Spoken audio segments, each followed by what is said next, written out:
દાહોદની Rajkrupa institute of nursing કોલેજમાં હોબાળો મચ્યો। એફઆરસીના નિયમ વિરુદ્ધ કોલેજના સંચાલકો ફી વસૂલતા હોવાનો આરોપ લાગ્યો છે।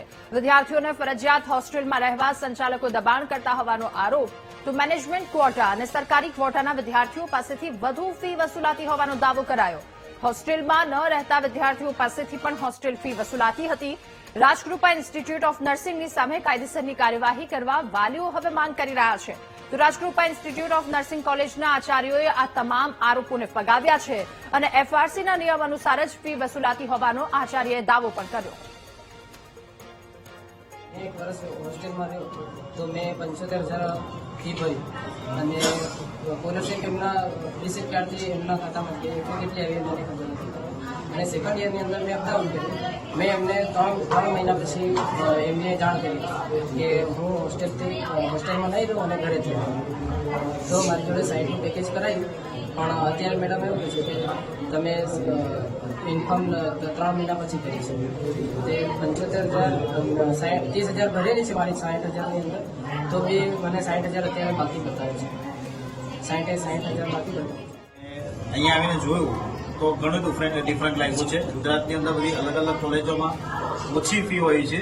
આ ટ્રાઇબલ 95% ટ્રાઇબલ વિસ્તાર હોય તો ત્યાં કોલેજોમાં ફી ઓછી હોવી જોઈએ, તેના જગ્યાએ વધારે છે। કેટલી ફી છે? એ લગભગ 1,45,000 1,56,000 એ રીતના ફી એ લોકો વર્ષની લે છે। જે છોકરાઓની ફી એટલે જ્યારે પણ એડમિશન લેવાનું થતું હોય ત્યારે 3 વર્ષમાં એ લોકોને એક પેકેજ આપી દેવામાં આવે છે કે વાર્ષિક ફી કેટલી હોય। એટલે બીજી કોલેજોમાં 60,000 રૂપિયા છે, 70,000 રૂપિયા છે, 77,000 રૂપિયા છે, પણ અહીંયા અમે આવીને જોયું તો ગુજરાતની સૌથી મોંઘી કોલેજ હોય એવું લાગ્યું। ગુજરાતમાં એવું છે કે એ લોકોનું જે એડમિશન હોય એ પ્રમાણે એ લોકોને ફી પે કરવાની હોય।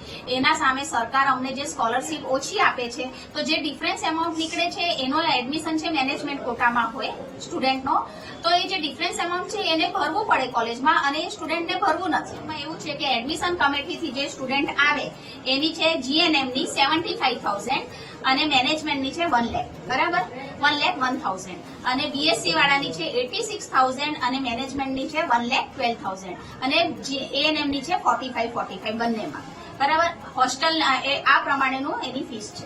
મેં બીજી એક સીધો આક્ષેપ છે વાલીઓને કે હોસ્ટેલ માટે ફોર્સ કરવામાં આવે છે। હોસ્ટેલ માટે એટલા માટે ફોર્સ કરવામાં આવે છે કે અમારે જે નર્સિંગમાં અલગ અલગ જગ્યા લોકોને ડ્યુટી પર જવાનું હોય, સ્ટુડન્ટ્સની બિલકુલ રેગ્યુલેટરી રહેતી નથી, એટલે અમે એ લોકોને કહીએ છીએ એના કરતા બેટર તમે હોસ્ટેલમાં રહો।